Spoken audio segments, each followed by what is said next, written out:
and I'm talking to family, la señora, I'm talking to her, and I said, "Do you have any coordinates? You know, any GPS coordinates?" And they said, "Well, I mean, that her son left, sent her. Let him get it to you." And I pulled over quickly and put him into the Google map, and it came up right over here, right here at the lake, el Lago Salado, lake. You know, it's a salt lake, and and up above it, not in the proper, but I know there's a lot of traffic through there. I remember one time I was, I had a case, and we had access to that ranch, and I insisted that the Texas Guard go in there and find this person. I knew it was right there. They not only found that person, they found 3 other sets of skeletal remains. That was the last time we were able to get into the Lasseter Ranch. That's it? Yeah.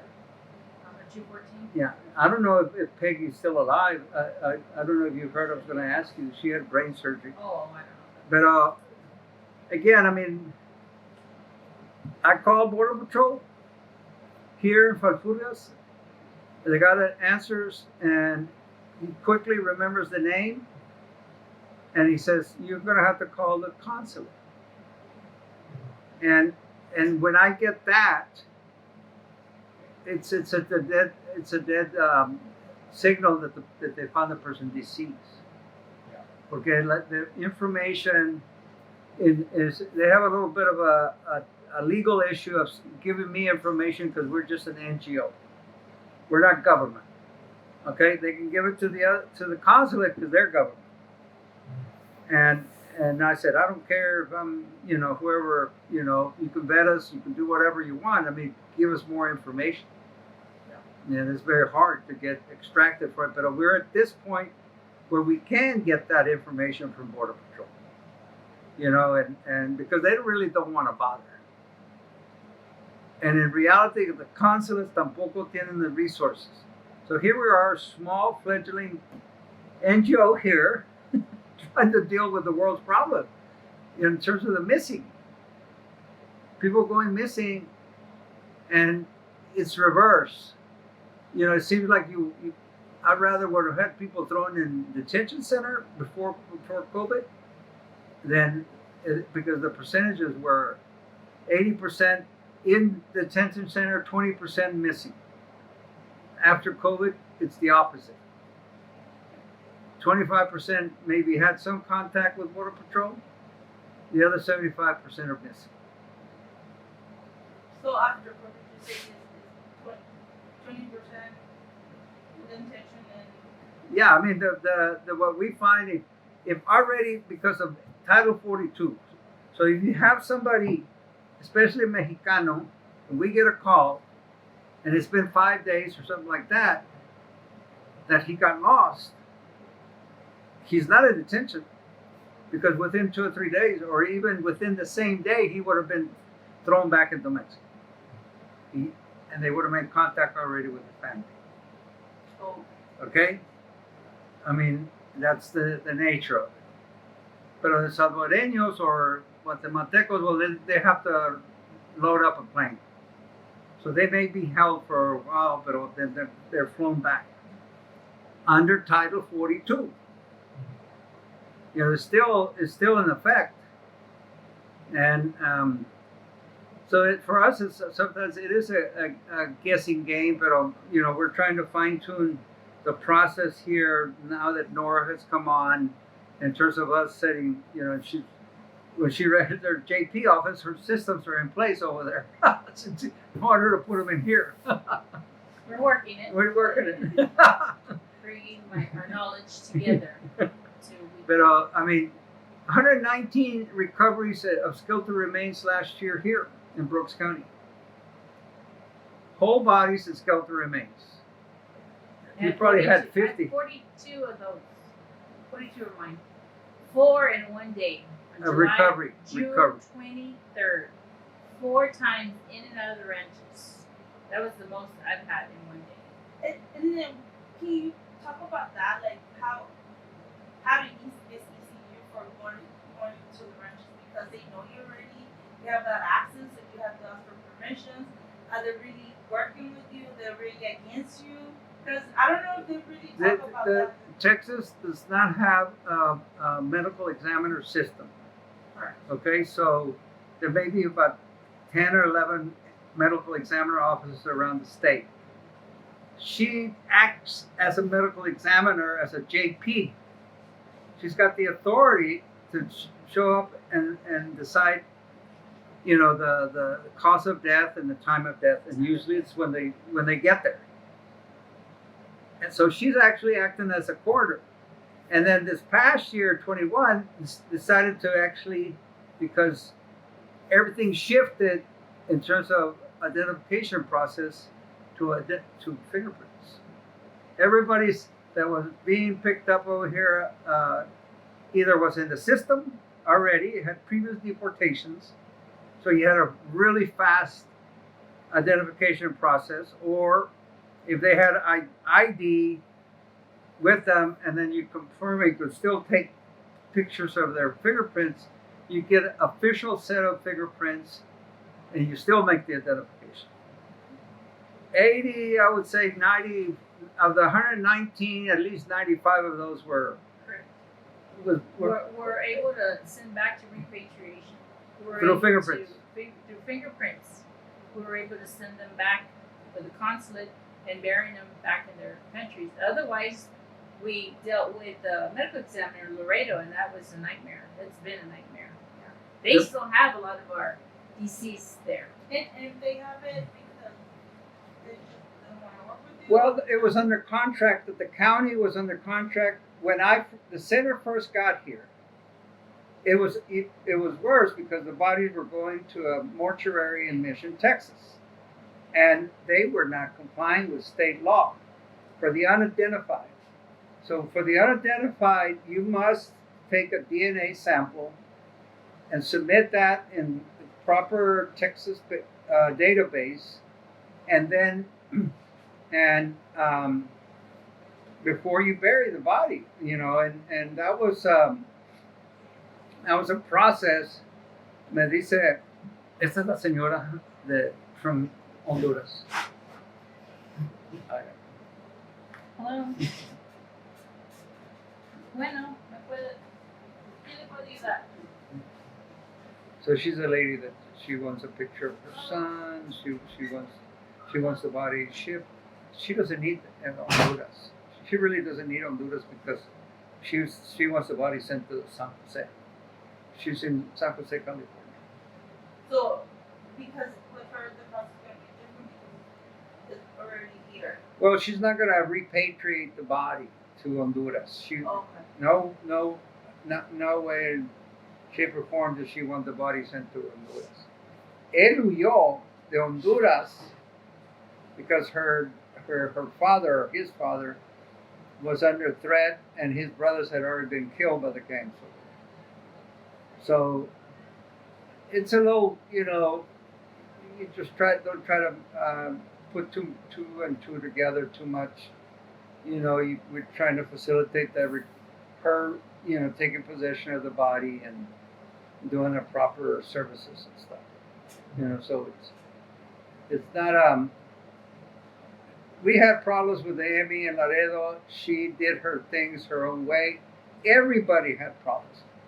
Everybody, not just the JPs, not just the sheriff's office, not just the Human Rights Center, Border Patrol. Everybody. That woman is the most uncooperative person you could find.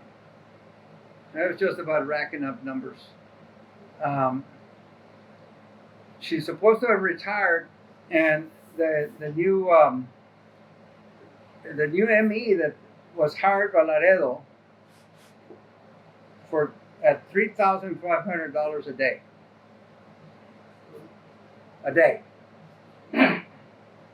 Over a 30-day period. So you're talking about 90,000 plus, and over a year, it's a lot of money. And that's the ME, the chief medical examiner, and they posted that salary at 350,000. No takers. Because the scheme by autopsy you're making more money, and that's the way Dr. Stern was. The more autopsies, the more she would take a fee off, a commission off. It's a real racket in terms of autopsies and stuff. But we are definitely pushing for a regional medical examiner system in South Texas that will cover Zapata, Star, Jim Hogg, Hidalgo, Cameron, this county here. It's needed. Pero everybody wants to do it on the cheap. Everything is almost privatized. Hidalgo morgue was privatized instead of setting in a system, and so the politica we have to create. The South Texas Human Rights Center, in terms of the political will and moving for a regional medical examiner system, we're doing a research, right now with all the public officials that are involved with the recovery of skeletal remains of migrant bodies, and it's the research is migrant death practices. Acabamos we did this one, and we set it up in Starr County. Eloy Vera, the county judge, I'm sitting there talking to him. He says, I'm cheap. He's been cheap for 20 years plus. And he's still violating the law. And I spoke to the county commissioners of Starr County and said, you're violating the law by not sending these bodies for DNA sampling and submitted with University of North Texas. And they go right back to it. Se les hizo muy caro Laredo, and he cannot get JPs to do any magistrate. Está diciendo que county government is the worst government in the world. Everybody's elected and decentralized, and you can't deal with nobody's area, right? I mean, JPs are elected, commissioners are elected, judges, the sheriff is elected. Everybody's elected, and they run their own. The only way he had anything to control was the budget, and Nora told him right away, well, rotate it or take money from each one of them and hire one magistrate. Nobody wants to do the original magistrate. But so we've got that work because it's trying to create a vision, trying to move forward. In terms of where you have a medical school in Edinburgh, and you don't have forensic pathologists or medical examiners that are in shortage all over the country. So, voy a hablar with the kingmaker over there in the valley. There's one kingmaker, a billionaire. Is it Cantu? Oh. Yeah. The owner of Renaissance Hospital. He's supposed to be the only billionaire around in the valley, and you have a medical school. Just why don't you create the curriculum there? Especially for forensic pathologists. And I'm trying to recruit a couple of people to come in and figure out how to apply for the school for a forensic pathologist. And there's already a woman that's a fourth-year medical student. Her sister volunteered with the center, and then her sister says, "Hey, my sister wants to help you too." So she's researching all the curriculums all over the country as it deals with forensic pathologists and medical examiners. So in the Corpus, they're women from Corpus, Pakistani origin, their parents, and Madison, when she called, she said, "I'm going to be a human rights attorney."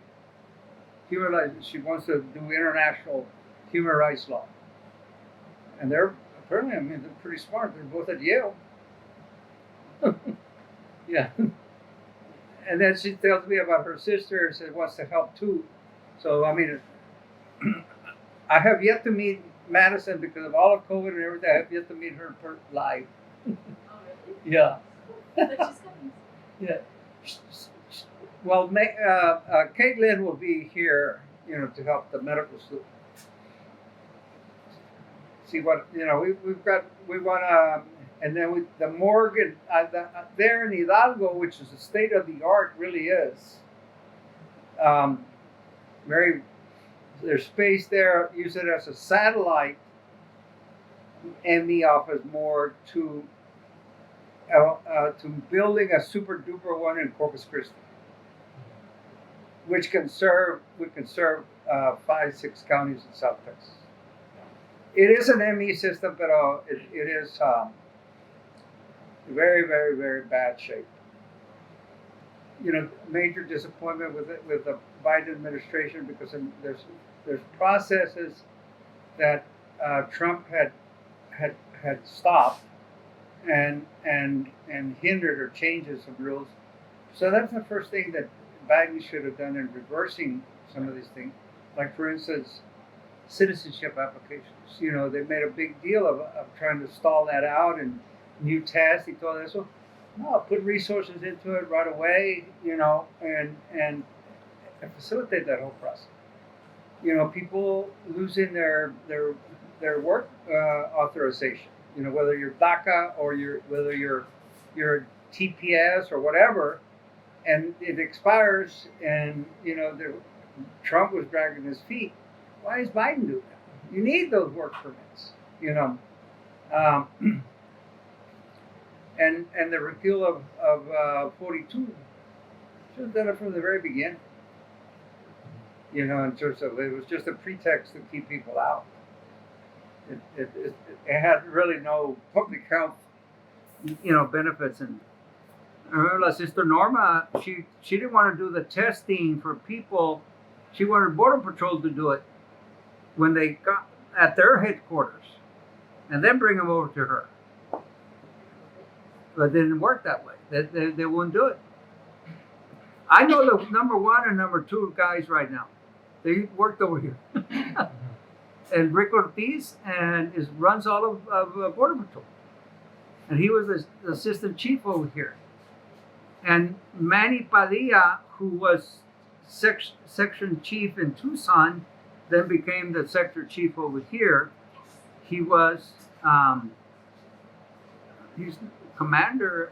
He became commander, and now he's number 2 within the whole structure of Border Patrol. Those guys, people from Arizona used to say, "Hey, say hello to Manny Padilla. He was the best sector chief we have ever had in Tucson." What does that mean for the public? In terms of having some type of relationship or with the Border Patrol guy. Their job is to stop and detain people, and as much as you can. I mean, they wouldn't listen. I mean, I set up the meeting for Sister Norma with Manny Padilla, and no, they didn't want to touch it. They didn't want to touch the testing. And even you look at like Abbott. They're coming in with COVID. We'll test them. Help out with testing. I read Title 42, and the language is not easy. The language to me was like, I don't understand nothing, and I never saw nothing about immigration. I only saw about diseases, hell and everything. And when lawyers start talking about Title 42, like 1325 or 1326, but 1325 allows them what's referred to as Operation Streamline, where they line up 30, 40 people, and all at once those people are brought before a judge, and that's their form of due process. It's not one by one; it's 40 people, and it's a federal prosecution for an enhancement of reentry. So you get reentry enhancements and therefore you've got a felony tag, and that's how people are referred to as that's the criminal element. Well, you know, it's compounded and it's your reentry, you know, and that's the enforcement approach only. So I mean, Nora's been here, you know, the last couple of weeks we're working closer and closer. So I mean, she's hearing the policy position of the center is it's a basic human right to seek work. Okay, you're going to cross the border without inspection because your policy is, you know, there's no avenue, there's no pathway for you to get a work permit. But why not? Right? Instead of take them out of the desert, take them out of the river, the dangerous areas, you take the person and you bring them to the port of entry, and the person signs in, identifies themselves, you do a background check, and then instead of paying $5,000 or $10,000 to a cartel, you place a bond at the border. Unknown caller. And you go about your business. You're regularized. Because when you cross the border and you go on to, you're irregular. No tienes papeles. Nora, can I help you? So let's regularize people. You get rid of the cartel. ¿Con qué le puedo ayudar, You señora? create labor mobility, and you deal better with the root causes because people are coming back and forth. They're not captive. You know, and ¿Ya lo they're not reportó o trapped es la by primera making vez? one entry to the U.S. because you got labor mobility.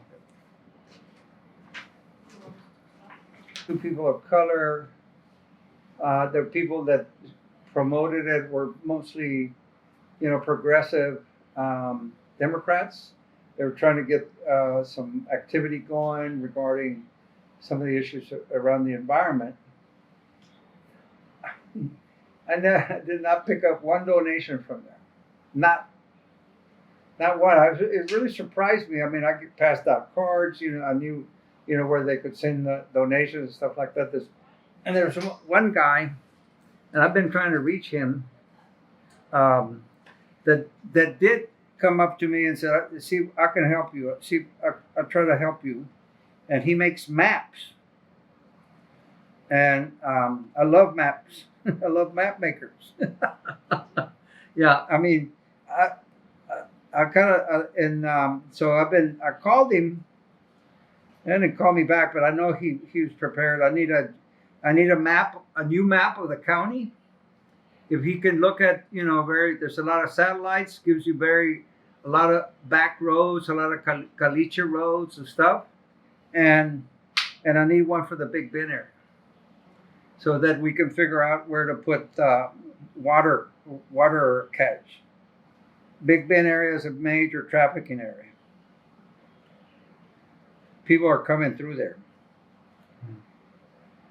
Allá por esa zona.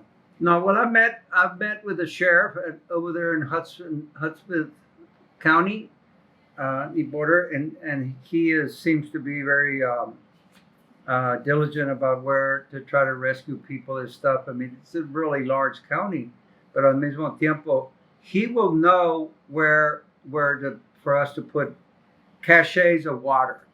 Not so much maybe just a water station, but, you know, a location where you put a lot of water.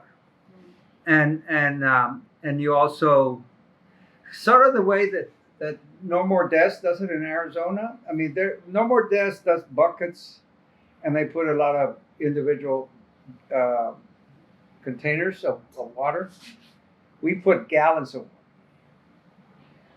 But in the desert, I mean, out there, if you place it just right, I mean, over here I have some of them right out in the open, and she went with me yesterday to put some water drops. Some of them are in the shade, some of them are not. So we're thinking about how we put insulate on the top of the, you know, and making them cooler, the water. Mm-hmm. We'll put some of that stuff, yeah, on the top, because on the inside we've got information for people. We got GPS coordinates. We got our phone number. Yeah. So it's not only water. It's some information. Yeah, and al rato I'm gonna take off to San Antonio. Yeah, I gotta go to San Antonio. Whether I go tonight or this afternoon or tomorrow morning, I mean, I have to pick up 3.0, a new water station. Mm-hmm. Yeah, that is prototype. Capacity is actually 21 gallons. So, and those gallons are sort of like a little Coke machine. You know, they flop out, and so lo puedo poner. I can place it in areas that are very more remote, deeper in the brush, and the way it works is it weighs the water. So if 18 gallons or 21 gallons start out with, and then somebody comes by, they take 5. I know they've taken 5. And then I know when it's gotten down to, no water or 5 gallons of water, and then it's time to go get it, fill it up. But that's how students built the software to weigh water. And we trial and error and tested it. You can't, you have to use satellite internet. And now satellites are becoming more prolific up there, and it's reduced the cost. You have big satellites and you have little satellites. This is a little satellite, it's orbiting out there, and so I'm going to set it up in this friend of mine's backyard. He's an attorney. He comes in and out and stuff. I'll have somebody else check it for a few days because he's going to go to the Middle East. But after that, we can, he'll be around to test it and stuff. 3.0. And it has, a place where you can plug in for battery charging and it's, but like the beacons that Border Patrol has, it's a beacon, you press a button, and then they come to you and you get rescued. They don't work. We're trying. Very, very rare. Very rare. It's true. They're afraid of it. They see it. They're like, yeah. They don't. How many quotes do you get per day? How many what? Holes, like the ones. Shoot. We've already gotten 5, maybe 6. 10. Yeah, And it you wound this up being morning? at least 10 or so. It doesn't. Yeah, A day. a day. Right now. Yeah, Wow. that's why. In order for That's us, why they're godsend. and how, like, you mean, like, and when you go with the water to drop it at the places, it's just you and your volunteers, or Yeah. people helping you, and Yeah. nobody else. Actually, it was just us. Yeah. Nobody else. Yeah, I mean, when Emma showed up, and right away, I mean, I've done it alone, for a lot of times, but I'd rather talk to somebody. Well, you can't go alone. It's dangerous. Yeah. You need to have somebody. Something happens. I mean, the back road, we did a back ranch road, and one man, I saw his announcement on his ranch, and I had never met him before. And he's part owner of the airport, and used to own the furniture store over here, Cosby, and so we were at a supplying water to a station, and he comes back around and he came up to us. He wanted to see who it was. Yeah. I don't blame him. Yeah. And I mean, I had never met him over here in 9 years, but he said, "You're doing a good job. Keep it up." And I mean, he wasn't a right winger saying, that's bullshit. You're helping them, Correct. Seems a very decent man. I mean, He's changed a lot for the better. I was just met with Pedro Oh, okay. of the National Network, and he's, I mean, he was talking in terms of the militarization and the borderlands and stuff, and in terms of all the militarization of it, and says it's, when you flood an area with enough Border Patrol personnel, it's called, and he used the term, territorial denial. In other words, a territory, and you have checkpoints, and so beyond that, I mean, it's sort of like having enough. This is the largest police force in the country, unregulated, there's no accountability to it in terms of border patrol. The help really Unknown stop. caller. A lot of the help really stop over there. Let me see. Colorado. Colorado se fuera comunicado con la gente. Todavía está extraviado. ¿Dónde? Una pregunta muy personal. Cada caso todavía le llega a usted, ¿verdad? Pues sí, la señora comenzó a llorar. Usted escuchó que ya estaba. Que ¿por qué lo dejaron votando? No lo dejaron así y todo eso. Eso es el sistema que existe. La gente está desesperada, pero pues ahí no se van a quedar toda la noche y todo el día, van a progresar. Es cruel. Y sí dicen que trataron de cargarlo, sí, por un tiempo. Esta señora que también she took the time to send information and call them. But to me, what I'm seeing, this is the difference between the organizations you were talking early.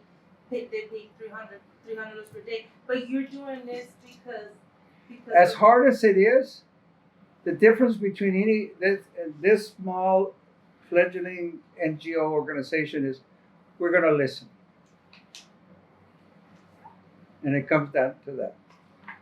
And as much as you can involve the family to assist in the process of putting two and two together, because the coyote has it, so they have to pressure the coyote. For me, that's a number one thing. Is you gotta exigirle a la gente que el coyote, a personas que andaban con su pariente, que te den información. Más y más ellos están involucrados en el proceso, más ellos se sienten, pero nosotros somos nomás representantes. Acá ellos pueden estar allá en New York o en Chicago o lo que sea y imagínense, tienen una voz o alguien que le está dando asistencia. Es el papel que el centro tomamos, pero la frustración de no saber dónde está la gente. No se sabe. Yo no sé en qué sentido le voy a... To send this in to Border Patrol to find out if they had contact with him, I think it's not necessary. I mean, we know he would have already been deported. Title 42.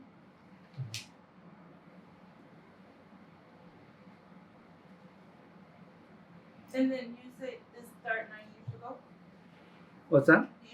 This started 9 years ago. 2013. You started it, huh? And just write everything and notebooks. Well, as much as I can. There's a lot of other aspects to this in terms of what we're trying to do. Beyond, you got the water stations, you've got the hotline, we've got our forensic work, and then we've got the policy work. Wow.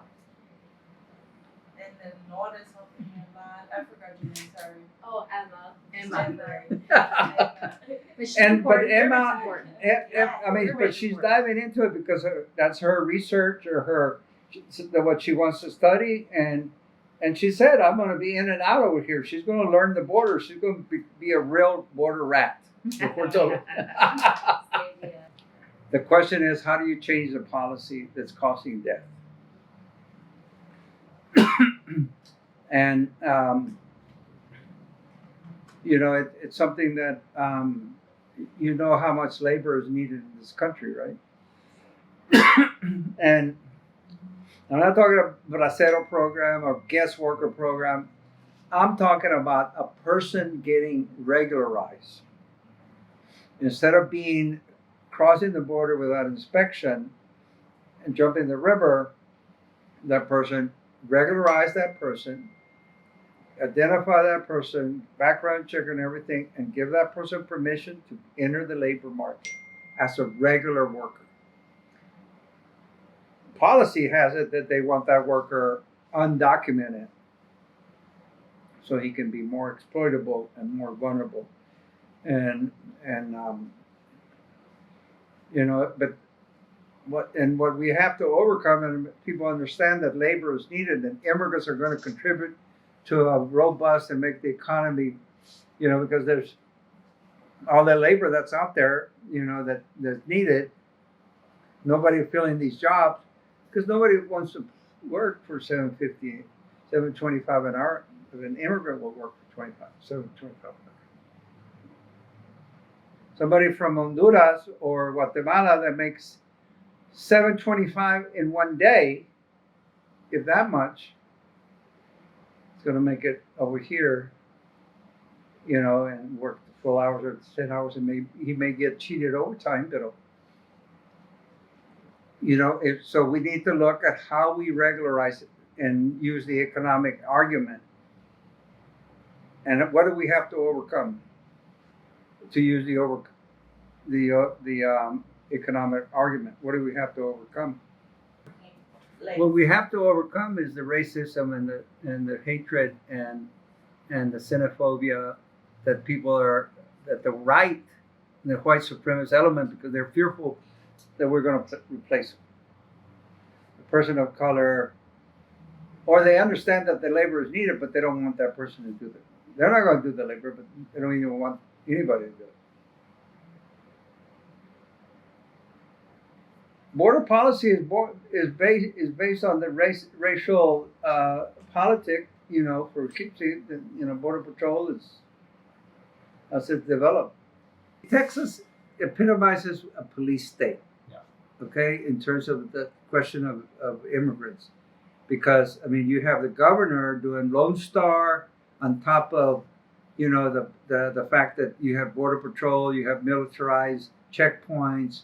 I mean, it still seems like the colonial is still continuing the colonization of a land that was, you know, Mexican, and how do we? I mean, they have no bones about saying, you know, deport everybody, get everybody out. You know, so what? Why shouldn't we said, okay, you know, let's take over, or do much more aggressive regarding, you know, the question. This was, you know, used to be Mexican land, a colonial land, you know, and like the U.S.-Mexico war is still going on. You know, I mean, that the attacks on Mexicanos, it's so. I mean, it started out with attacking Mexicanos. At this stage, it's Central America, but it's still focused on the Mexican labor. How many Mexicanos died in the bus over there? I mean, on the trailer. 51? 51? 21, ¿verdad? 51. Total 51, but you know, the breakdown is mostly Mexicanos, Guatemaltecos. Mexicanos. oh, Okay. 43, Yeah. I think, Bueno. 43, and then, yeah, the maybe were Mexican and 17 this and that. I don't have remember, but I remember, right, but the more. So you had a killing in Uvalde of how many children? 19, 19? 21? 19. 19 and Okay, Teachers? so Yeah. and it is a killing that was preventable, right? Because if you do somehow, an 18-year-old was able to buy 2 AR-15s online, order them, they get delivered to a gun shop in Uvalde, and he loads up with countless arms, bullets, and ammunition, and there's no red flag. Nobody's talking about that situation. You know, Shifted. now. what failed? The system failed, and for one, it would have been an extended background check, and for him not to be able to buy a gun, an assault rifle until he's 21, that would have prevented. Maybe. Yeah, I mean, it could have gone in some other the place, black but at least it would have been some obstacle. Could have been barriers. What's the obstacle? What, you know, the 51, 52 people that died, it's preventable. Because the only reason people are coming is to work. That's for them to cram into an 18-wheeler trailer. And I think I would have, you know, I mean, the question is, they died a slow death, gasping for air. I can't imagine, you know, that ministry going through, you know, and you can equate it to, you know, 9 and 10-year-old kids being gunned down, cut in half by an AR-15. All this is preventable in terms of failure. The government, Congress, Senate failing to act. They acted on the gun issue because they were backed up into it. But it was just red flags. No background check, no assault ban, no, you know, nothing that goes, you know, universal background check that goes further. And we can regularize people. So people can come in and work. And what's the key to that? To the fact that if we do that, that people create labor mobility in this hemisphere over here, so that people can come back and forth, and better their own situation, and they're not trapped over here. Labor mobility. You negotiate trade agreements. Commerce, goods, capital. What about labor? I think the guy that in the presidential election, the guy that grew was Julian Castro. He said, decriminalize migration. And he's on the outs with the Democratic Party. He didn't have a speech at the convention or anything. Because he took on Biden and took out the establishment, in fact, said sane, and having much more of a plan, a Marshall Plan in terms of. I think he still can be the envoy to deal with all this stuff.